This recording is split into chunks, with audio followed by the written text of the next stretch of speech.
Hi, welcome to another Busy Bee sewing project. Today we are working on some little crocheted three-headed dogs. I hope this video is helpful and that it's clear and easy to understand.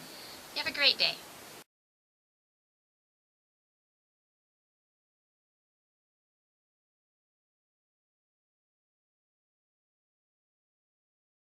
Here's how you do a magic ring.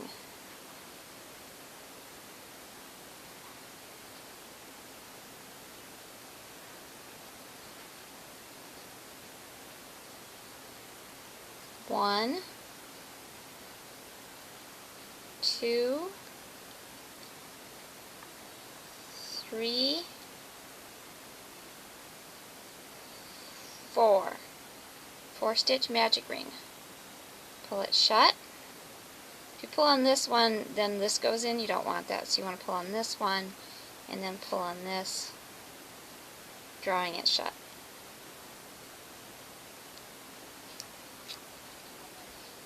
There's our magic ring. If you look around the outside, you should see 4 V's. So there's 1, 2, 3, 4. And the last one is where you're going to start your next row. Here's how you do just a regular stitch.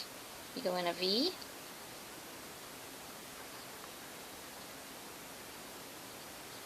let me get everything situated here. Take your thread, pull it through your V, and pull your thread through those loops. That would be just a number 1. Number 2, you go in the next V, do the same thing. For just this regular stitch, I just number them. 1, 2, 3, 4. Would go all the way around, so that would just be 4 stitches. An increase stitch is what you do when you want your design to start flaring out and getting bigger. So let me show you an increase stitch. Start the same thing. You go in a V, loop it around. I'm tangled. Come out. But then we're going to go right back in that same V, and I would call this a 1A and a 1B. So let's do a 2A, and then 2B goes in the same hole. Now if I was going to go all the way around and do a 3A,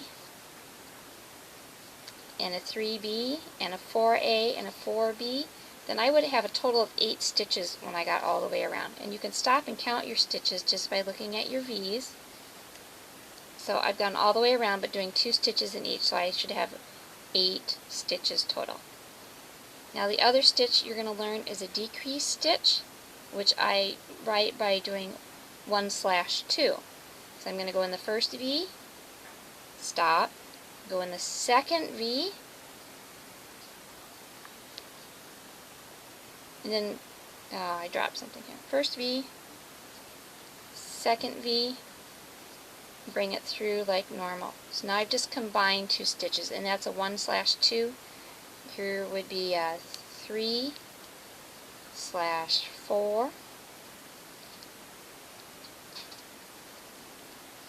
So there's your basic increase and decrease. Now the last thing to finish off is a slip stitch.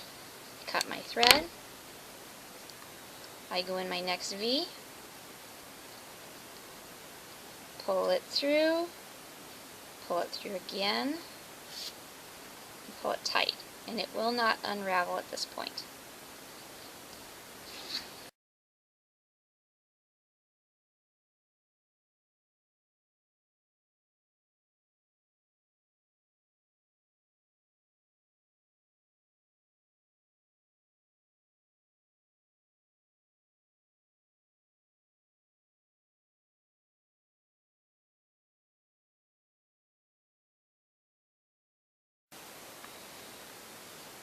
There are 2 things in the dog where you don't start with a magic ring. You actually start by doing a chain.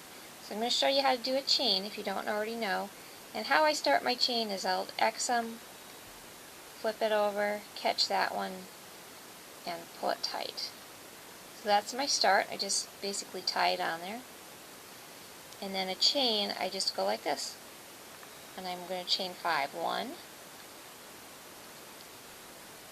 2, 3, 4. For some reason it's much easier when I'm not videotaping myself. 5. So that's your basic chain, and then the instructions will say reverse. And that just means you start and you head back. And now I think it says if you chain 4, then you just go back 4. If the next row is one less than the first row, then you can probably skip the first loop and go the second loop. The goal is when each row is smaller than the previous row is that it's going to taper in. I think that was 3, and I gotta get one more, 4. So by doing a 5, 4, 3, 2, 1, you eventually going to get it smaller and smaller and smaller and end up with more of a triangular shape. So now I'd reverse and go back, and now I have V's and I can just go through my V's just like I normally do. When doing the dog's tail, you just chain out straight and turn around and go right back again. Right, that's how you chain and reverse.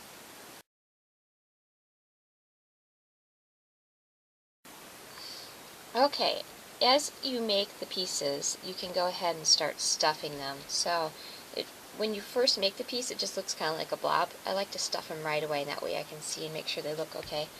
I just use some basic polyfill stuffing. A lot of times I save pieces from when I make quilts, and then I rip it up and use those scraps for stuffing.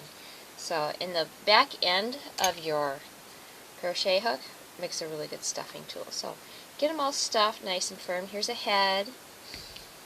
Here's the feet. And once you stuff it, you can kind of shape things the way you want them, because really this is basically that shape, but after you stuff it, you can make it look a little more foot-like if you want, and just kind of stretch things and shape them. For the body, I do add some poly pellets, and those are these little plastic things you use for making, like Beanie Babies have these in them. You can also use anything like beans or corn. I like to use the plastic pellets. You don't have to worry about bugs or mice chewing on it. And I filled it about this full with those and put stuffing in the rest. And I think that's going to help counterbalance the head, because you're going to have 3 heads mounted on this end. And it's going to kind of help hold it up. So get your pieces stuffed, and then you can also start sewing them shut. And I like to use a tapestry needle for sewing things shut. It's just a needle big enough that I can get my yarn through it. And it doesn't have a sharp tip, has a nice blunt tip. See any other tips? You might want to stuff some of the neck pieces a little bit. These are the 3 neck pieces. There's 2 small and 1 big. The big one is going to go in the middle, and then the little one's on the side.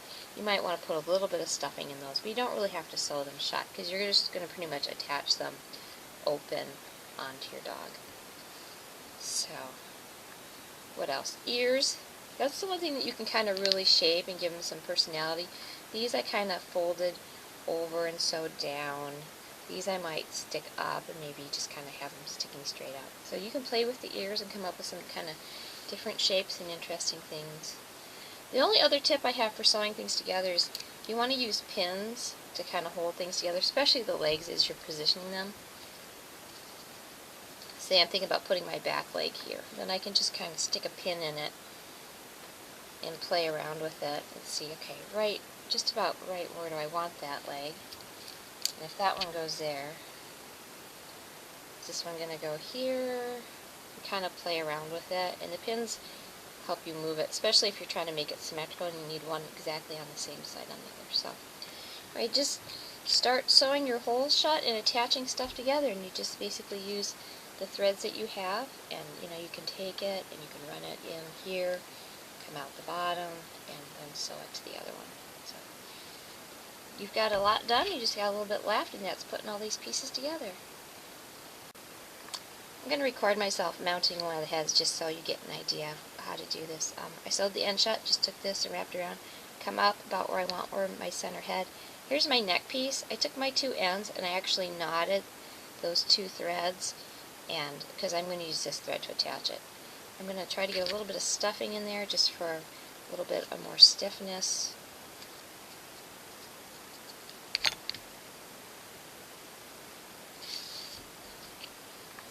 And I simply work my way around what I'm sewing down. until it's attached.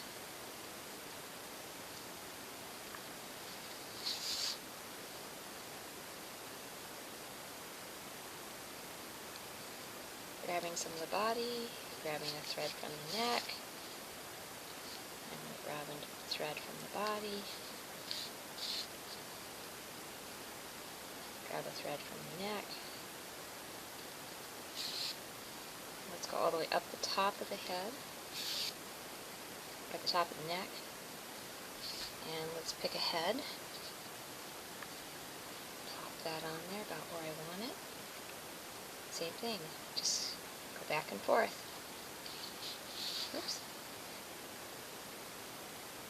And if you sew it on and look at it and it's crooked, just undo it, try it again.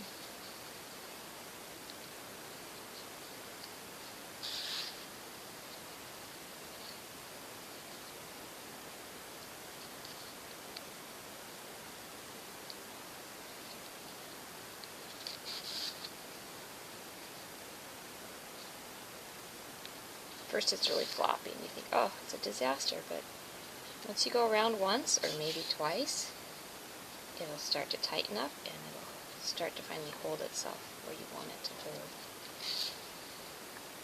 Alright, I just sewed my first head. Now to undo my thread, I'm going to stick it through and just do the start of a knot and then stick it in. Pull it real good, and then I'll just cut that off.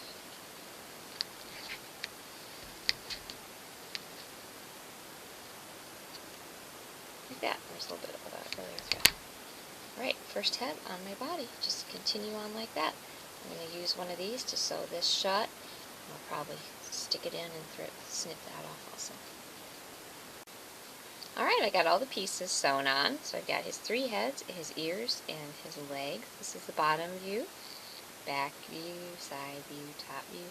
There's I have one more thing to do, and that's sew on a bunch of eyes. I picked up some little, they're 1/4 inch, they're like little balls. I think those will work good. And then I'm show you a trick. It's kind of hard to anchor your thread in the stuffing, so whoops, thread your needle. And take both ends all the way to the other end. I got both of them right here. Knot those together. So now you have your thread on a big loop. Go through your needle and then loop it through the other side. Oops, sorry, you can't even see that. Go through your button and then stick it through the thread before you see there. I just anchored my thread to my button, so it's not going to go anywhere. And then we're going to, let's see, try right about there maybe.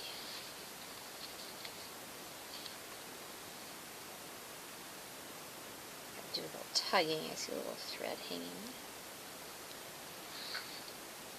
I'm going to grab my other eye, and I'm just going to go back and forth between the two of them, and then somehow loop my thread around something and try to get it tight. So let's see how this looks. Go from one eye. I'm going to come up right under the other one. I think that's going to look good. Oh, it's just amazing how much personality pops out when you get the eyes on. It just suddenly it has a personality and it's a character. So basically we're just going to go back and forth between the two a couple times and make sure those eyes are good and anchored. And I'm going to do all 6 eyes. Well, thank you for joining me on this Busy Bee project. If you have any questions or concerns, feel free to let me know. If you would like the instructions mailed to you, like a PDF version that you can just print out and keep handy, just send me your email. I'm going to post mine in the credits here in a second, and then you can email me and I'll try to get that out to you. Alright, you have a great day.